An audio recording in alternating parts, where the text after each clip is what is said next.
नमस्कार दोस्तों, ढाई अखर पोथी के इस वीडियो में हम आज आपको बताएंगे कि आखिर कुंडली के किन भावों की वजह से पति पत्नी या फिर लव कपल सुखी नहीं रहते हैं। इसके अलावा कुंडली में किन भावों की वजह से व्यक्ति अपना मकान बनवा पाता है। इसके अलावा हम आपको बताएंगे कि आखिर किसी भी व्यक्ति का भाग्योदय कब होता है, और साथ ही हम आपको ये भी समझाएंगे कि आखिर वो कौन से लकी लोग हैं जो कि ससुराल या फिर अचानक धन लाभ कमाते हैं। वीडियो के अंत में जानिए कि आखिर सफल प्रेम विवाह के योग कब बनते हैं। तो दोस्तों, इस वीडियो को देखने से पहले हमारे चैनल को लाइक करें, सब्सक्राइब करें और दोस्तों के साथ ये वीडियो ज़रूर शेयर करें। तो आइए सबसे पहले जानते हैं कि आखिर विवाह नहीं होने या पति पत्नी के सुखी नहीं होने के क्या कारण कुंडली में बनते हैं। लेकिन इससे पहले आपकी जानकारी के लिए कुंडली के प्रथम भाव को लग्न कहकर ही संबोधित किया जाता है। लग्न भाव अर्थात कुंडली के प्रथम भाव में स्थित राशि का स्वामी लग्नेश कहलाता है। वैसे ही कुंडली के द्वितीय भाव को धन भाव कहा जाता है एवं इस भाव के स्वामी को द्वित्वेश यानी धनेश कहा जाता है। ये जानकारी हम आपको इसलिए दे रहे हैं क्योंकि हम ऐसी ही संज्ञाओं को इस वीडियो में प्रयुक्त करने वाले हैं। यहाँ प्रयुक्त की जाने वाली संज्ञाओं का अर्थ दर्शक आसानी से समझ पाएं और वो स्वयं अपनी और अपने हितैषियों की कुंडली भी देख सकते हैं। आगे भी हम इस तरह की संज्ञाओं के बारे में आपको बताएंगे। तो इस वीडियो में आगे बढ़ते हैं और बात करते हैं कि आखिर कब व्यक्ति विवाह या फिर दाम्पत्य जीवन में सुखी नहीं रह पाता है। तो पाप युक्त सप्तमेश अगर छठे, आठवें या 12वें भाव में हो या नीच का हो या अस्तगत हो तो विवाह का अभाव रहता है, विवाह नहीं होता है, विवाह होने में काफी मुश्किलें आ रही होती हैं। सप्तमेश यानी लग्न भाव और राशि से सप्तम स्थान या भाव को विवाह, दाम्पत्य और साझेदारी के तौर पर देखा जाता है। सातवां भाव बहुत महत्वपूर्ण भाव होता है। सप्तम भाव के राशि स्वामी सप्तमेश कहलाते हैं।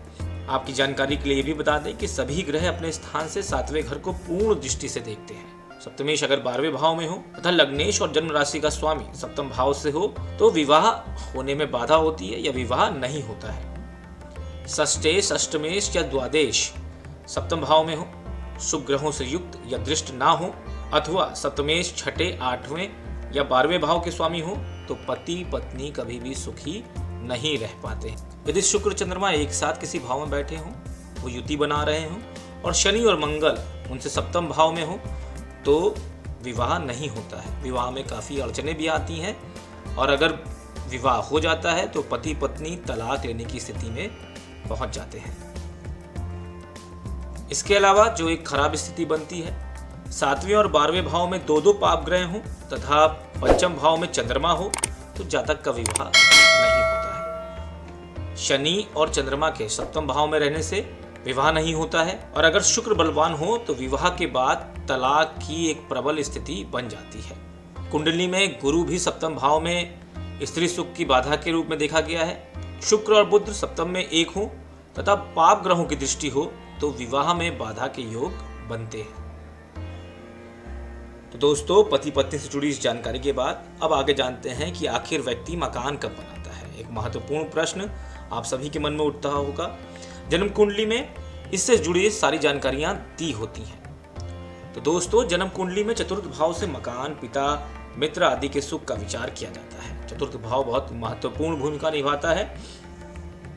इस स्थान पर शुभ ग्रह हो या शुभ ग्रह की दृष्टि होने से व्यक्ति मकान बनाता है, उसको मकान का सुख मिलता है। अगर चतुर्थेश में पुरुष ग्रह हो और बली हो तो पिता का पूर्ण सुख मिलता है, यानी व्यक्ति को अपनी पैतृक संपत्ति मिलती है। इसके अलावा चतुर्थ स्थान पर चंद्र, बुध और शुक्र हो और उनकी पूर्ण दृष्टि हो तो व्यक्ति अपने मकान के साथ में बाग बगीचे का सुख भी पाता है। इसके अलावा चतुर्थ भाव गुरु से युक्त होने पर या उसकी दृष्टि होने पर व्यक्ति सुंदर मकान बनाने के साथ उसमें देवालय की स्थापना भी करता है। बुध से युक्त या दृष्ट होने पर व्यक्ति एक बहुत ही सुंदर मकान बनाने का प्रबल योग बनाता है। बुध से युक्त अगर चतुर्थ भाव होगा तो व्यक्ति को मकान का लाभ जरूर मिलेगा।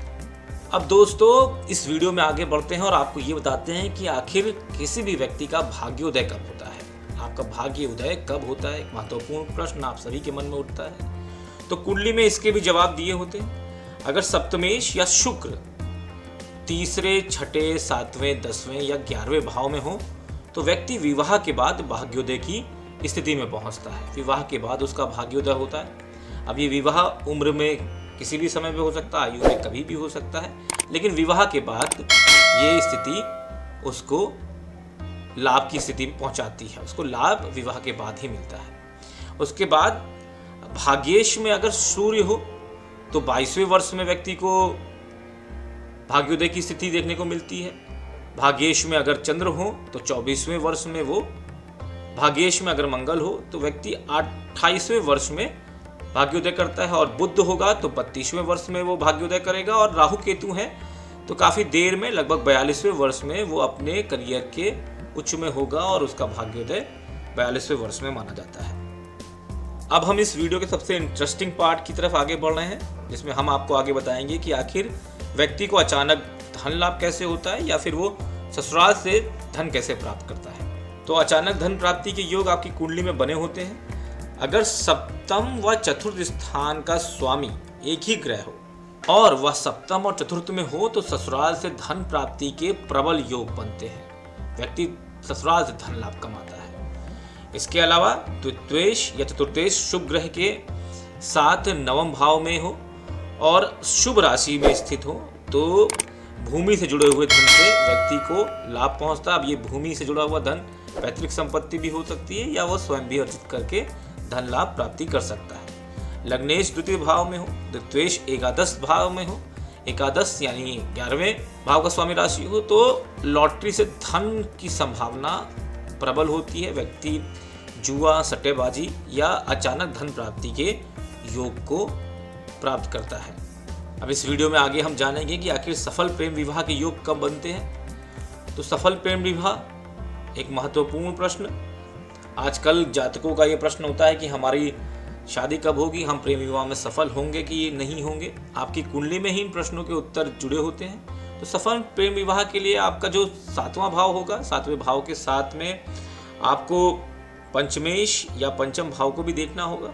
तो जिस पुरुष और स्त्री का जन्म कुंडली में सप्तम का व्यत्यय का मतलब यह हुआ कि जो परस्पर विपरीत मीन्स राशि का स्वामी जो होगा, यानी पंचमेश में होता है तो व्यक्ति का प्रेम विवाह होना तय होता है, क्योंकि पंचम भाव प्रेमी और प्रेमिका का भाव होता है। पंचम भाव प्रेमी प्रेमिका का होता है और सप्तम भाव विवाह का होता है। तो सफल प्रेम विवाह के लिए ये दोनों योग स्त्री पुरुष दोनों की जन्म कुंडली में होने चाहिए तथा शुक्र की स्थिति बेहद शुभ होनी चाहिए। तो व्यक्ति को प्रेम विवाह या सफल प्रेम विवाह में कोई भी बाधा नहीं मिलती है। तो दोस्तों, हमें उम्मीद है कि आपको हमारा ये वीडियो काफ़ी पसंद आया होगा। आप हमारे चैनल को लाइक करें, सब्सक्राइब करें, और इस तरह के प्रश्नों के जो आपके मन के भीतर चलते हैं उनके प्रश्नों के उत्तर हम दे सकें। इसके लिए आप हमें कमेंट बॉक्स में ज़रूर बताएं ताकि हम आपके लिए नए नए वीडियो ला सकें। हम ज्योतिष को आसान भाषा में बताने की कोशिश कर रहे हैं, तो हमें उम्मीद है कि आपको हमारा ये वीडियो काफ़ी पसंद आया होगा।